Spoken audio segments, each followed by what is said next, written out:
For a long time series as an art form have been popular in different countries.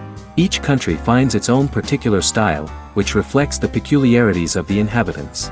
Nowadays, TV series have learned how to shoot according to all the rules, and therefore they enjoy tremendous success.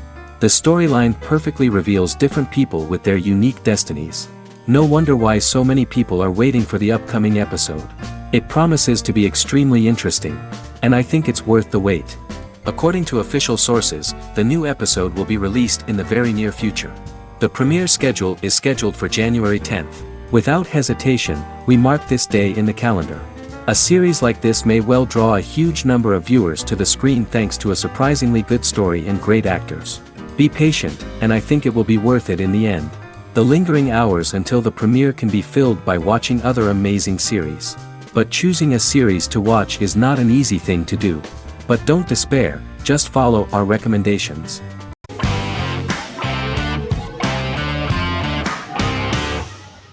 Good Omens is a fantasy comedy series created and written by Neil Gaiman, based on his and Terry Pratchett's 1990 novel of the same name. Michael Sheen and David Tennant lead a large ensemble cast as Aziraphale and Crowley respectively, an angel and a demon.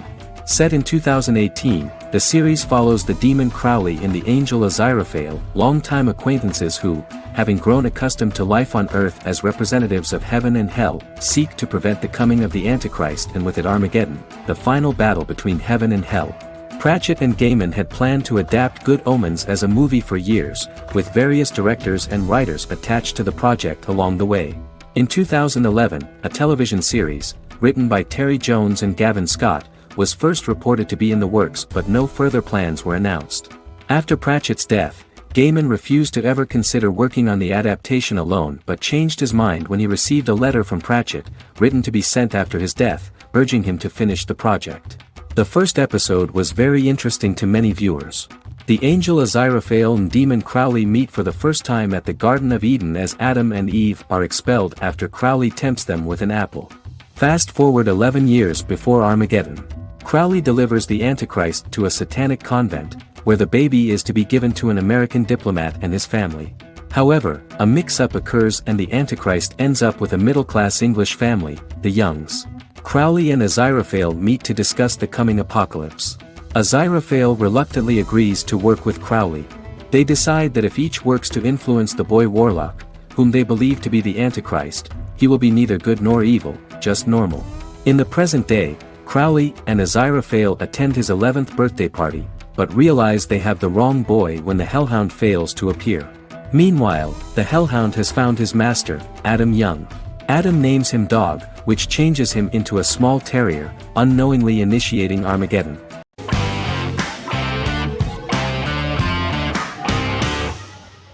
Silicon Valley is an American comedy television series.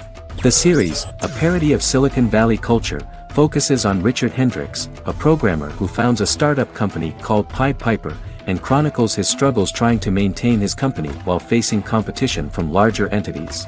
Silicon Valley has received critical acclaim since its airing, with praise for its writing and humor.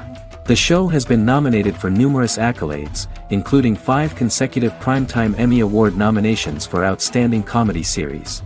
The first episode introduces the viewer to an interesting plot.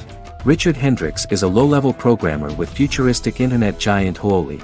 He is often taunted by his more successful work colleagues, and his ideas are dismissed by egotistical entrepreneur Erlich Bachman, who owns the tech development incubator where Richard lives with fellow programmers Nelson Bighetti, Bertram Guilfoyle and Dinesh Chugtai. However, when Huoli stumbles upon the music copyright service that Richard is working on, entitled Pied Piper, they discover that hidden within the useless application is the best file compression algorithm in the world, and news spreads quickly. Eventually Richard is caught between a $10 million buyout by Huoli CEO Gavin Belson, and a $200,000 investment from eccentric billionaire Peter Gregory.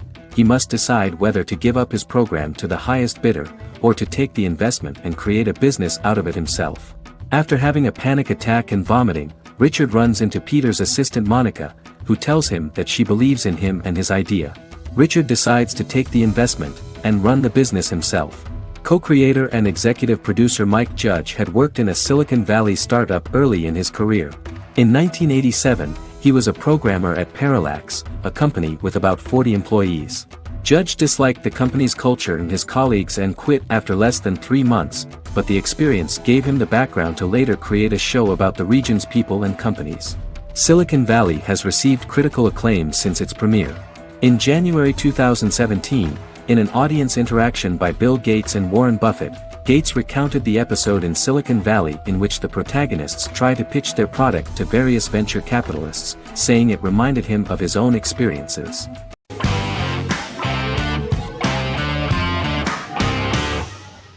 In Constant Love is a Turkish romantic television series. The plot proved interesting to many viewers. Reyyen is Nesu Sadoglu's granddaughter, patriarch of the prominent Sadoglu family in the town of Midyat. However, she has never felt loved by anyone in her household except her father, Hazar, her mother, Zara, and her younger sister, Gül.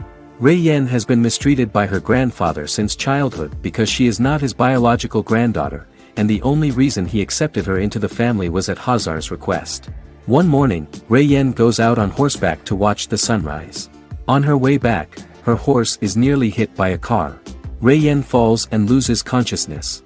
The driver of the car, a handsome young man named Miran, is immediately attracted to her and offers to drive her back home. Yaren, daughter of Hazar's brother, Cihan, is infatuated with Miran. When Miran falls in love with her cousin, Yaren swears revenge on Reyyen for stealing Miran from her and ruining her life. Eventually, Miran and Reyyen are married. However, Miran abandons Reyyen after their first night as husband and wife, sparking intense feelings of betrayal and hatred in Reyyen. She vows to never let him forget what he has done to her. Soon, Reyyen finds out that everything Miran has told her about himself is a lie: his name, his background, his family, and the wedding. Miran's plan all along was to gain the trust of the Sadoglu family, marry their innocent daughter and then leave her the morning after, humiliating the entire family and thus, exacting the first part of his revenge against the Sadoglus.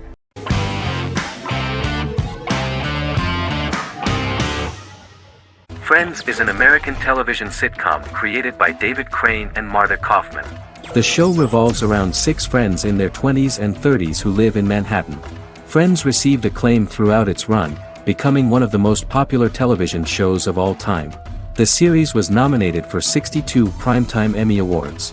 Episodes depict the friends' comedic and romantic adventures and career issues. From 1994 to 2004, 10 seasons of the series were filmed. A total of 236 episodes. It was shown with great success in various countries of the world and gained many fans. At the beginning of the series, Rachel leaves her fiancé right at the altar and moves in with her high school friend Monica. After leaving her fiancé, Rachel decides to start an independent life and give up her father's money. Starting working as a waitress in a coffee shop, she is pursuing a career in the fashion world. The work of the screenwriters was also highly appreciated. Serious investment in this part of the work on the series has paid off. Characteristic of The Observed was the fact that its plot is timeless, although it is applicable to acceptable clear time frames that coincide with the time of filming.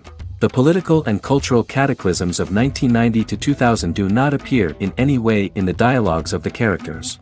The closure of Friends was not only the end of the last season of one of the highest-rated and commercially successful series in the United States, but also a turning point for the entire television. Experts talked about the end of an entire era of sitcoms, which was personified by the final episodes of Friends. The great series of 1980 to 1990 began to gradually fade into the past. According to experts, the series was originally aimed at a target audience from 18 to 49 years old. However, as the creators of the series noted, this was not a show for one generation, it was for everyone.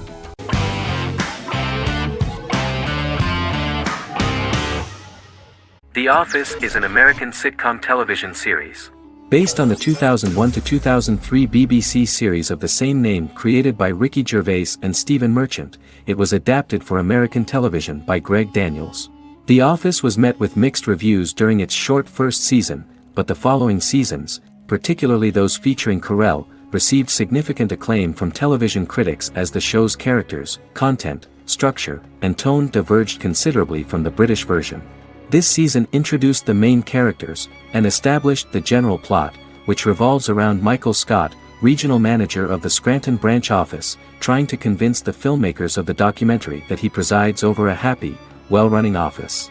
Meanwhile, sales rep Jim Halpert finds methods to undermine his cubemate, Dwight Schrute. Receptionist Pam Beasley tries to deal with Michael's insensitivities and flubs, and temporary employee Ryan Howard is acting mostly as an observer of the insanity around him. The first episode received largely mixed reviews from critics. After the first episodes, critics thought The Office would be another failed remake of a British comedy. Despite these criticisms, the remainder of the season earned mostly positive reviews among critics. The filming process is organized in such a way that the series took the form of a kind of reality show. Most of the dialogues in which are built on improvisation, and the actors do not know where the camera is at the moment. The first season was filmed in a real office. During the second season, NBC moved filming to a special studio that replicated the setting of the first season, including plaques and testimonials hanging on the walls. A detailed script was written for each episode of the series, but the actors were always given the opportunity to improvise. In early episodes, the camera crews were limited primarily to office space, but as the show expanded, the characters' personal lives were included, and the cameras took on the ubiquitous, even haunting function of making a character's entire life available to the viewer. Cameras begin to accompany the heroes from the office and to their homes.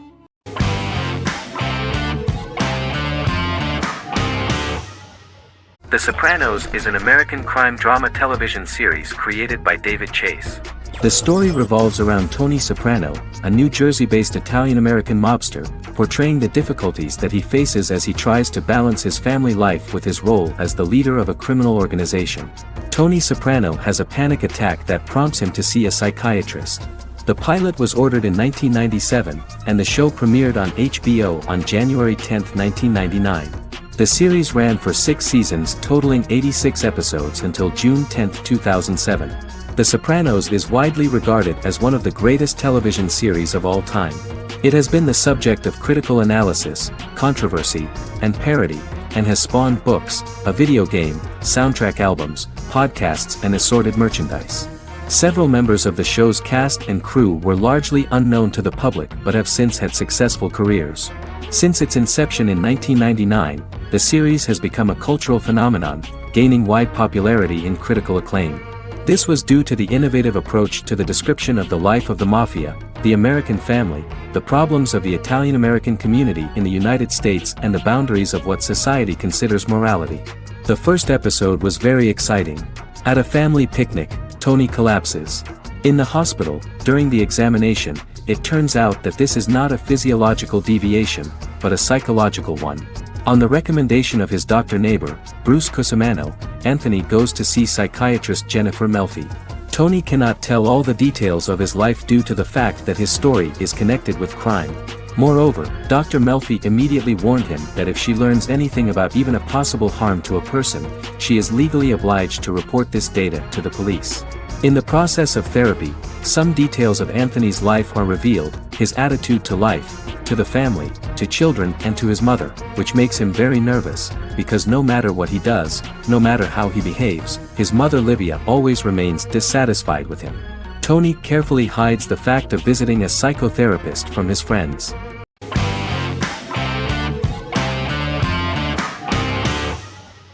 American Horror Story is an American anthology horror television series created by Ryan Murphy and Brad Falchuk. Each season is conceived as a self-contained miniseries, following a different set of characters and settings, and a storyline with its own beginning, middle, and end. Some plot elements of each season are loosely inspired by true events. Many actors appear in more than one season, often playing a new character. The first season takes place in Los Angeles, California in 2011, and centers on a family that moves into a house haunted by its former occupants. Although reception to individual seasons has varied, American Horror Story largely has been well received by television critics, with the majority of the praise going towards the cast, particularly Jessica Lange. The series draws consistently high ratings for the FX network, with its first season being the most viewed new cable series of 2011. Creators Murphy and Falchuk began working on American Horror Story before their Fox series Glee began production. Murphy wanted to do the opposite of what he had done previously and thus began his work on the series. Falchuk was intrigued by the idea of putting a different angle on the horror genre, stating that their main goal in creating the series was to scare viewers. From the beginning, Murphy and Falchuk planned that each season of the series would tell a different story. After the first season finale aired, Murphy spoke of his plans to change the cast and location for the second season. The first season, American Horror Story, Murder House, received generally positive reviews from critics.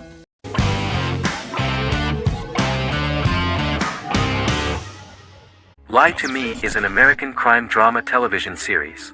In the show, Dr. Cal Lightman and his colleagues in the Lightman Group accept assignments from third parties, commonly local and federal law enforcement, and assist in investigations, reaching the truth through applied psychology. The show received mostly positive reviews from television critics. Tim Roth as Dr. Cal Lightman, a brilliant expert in the science of body language, especially microexpressions, and founder of the Lightman Group, a private company that operates as an independent contractor to assist investigations of local and federal law enforcement through applied psychology. Though often confronted by people's skepticism, Lightman uses any technique he deems necessary to reach the truth, however elaborate or confronting. He is divorced and shares custody of his teenage daughter. He cares deeply about his colleague Gillian Foster. Season 1 opens with Cal and Gillian hiring a new associate, TSA officer Rhea Torres, who scored extraordinarily high on Cal's deception detection diagnostic, and is in turn labeled a natural at deception detection. Her innate talent in the field clashes with Cal's academic approach, and he often shows off by rapidly analyzing her every facial expression. She counters by reading Lightman and, when he least expects it, peppers conversations with quotes from his books.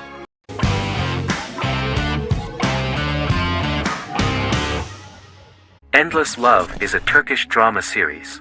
The series has become a milestone in the international history of Turkish series, being awarded by the International Emmy Awards for Best Telenovela in 2017, becoming the first and only Turkish series to win this award. In addition, it has also been the only Turkish series to become a finalist in these awards. The novel has become the most watched Turkish series in the world, being broadcast in more than 110 countries with successful audiences and has been translated into more than 50 languages.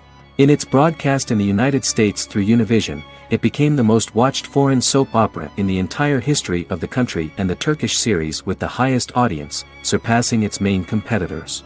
The love story remains the most watched fiction in Hispanic prime time with more than 2 million viewers every day and close to 4 million in its final episode, something that no other series has achieved. Currently, Kara Sevda remains the most watched Turkish series in the United States. The first episode was a resounding success. The plot opened up an interesting story for the viewer. Kemal Soydura is the son of a middle-class family. In his last year in mining engineering, a girl named Nihan enters his monotonous life. Love is impossible because of the class difference between them, but they manage to be together. That is until the day that Kemal has to move to a Zonguldak mine, unaware that Nihan will be forced to marry Amir Koskoglu, a man in love with her since they were children. Kemal isolates himself at work, and one day, following his actions to help in an accident at the mine, Kemal is promoted and assumes a position of power in the company. 5 years later, Kemal makes the decision to return to Istanbul to face his past.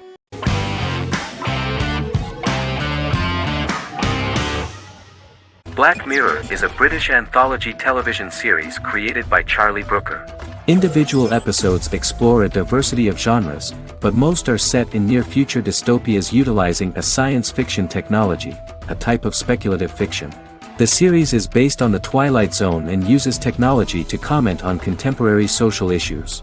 As Black Mirror is an anthology series, each episode is standalone and can be watched in any order. The majority of episodes are set in dystopian near futures with novel technologies that exaggerate a trait from contemporary culture, often the internet. Black Mirror can be seen to demonstrate a negative view of unending pursuit of scientific and technological advancement. The majority of episodes end unhappily. However, characters who carefully consider the risks of technology with which they engage are met with happy endings. The first episode received mostly positive critical reviews. Most reviewers found the episode plausible. Sims commented that every twist seems organic and every decision rational, leading the audience to overlook the insanity of the premise or any minor plot hole. The acting received a positive critical reception. Airing on December 4, 2011, The episode garnered 2.07 million viewers, according to 7-day figures from the broadcaster's Audience Research Board. It was nominated for Best Single Drama at the 2013 Broadcast Awards.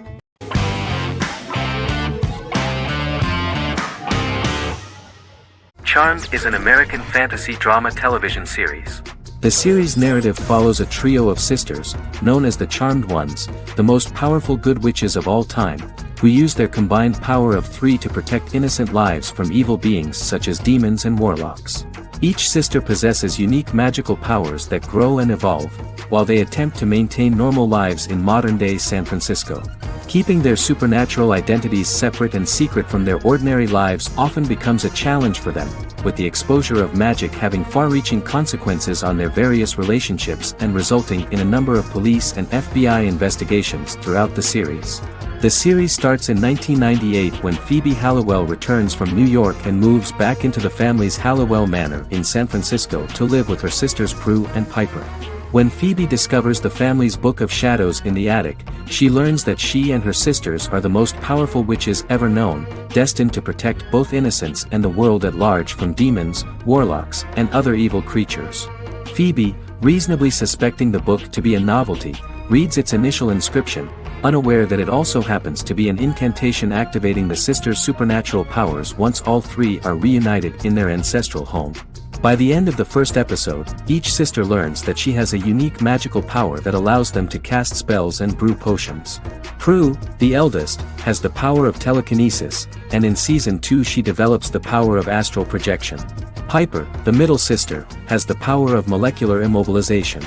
As she grows more proficient, she learns how to freeze only certain people or objects or body parts, as she wishes.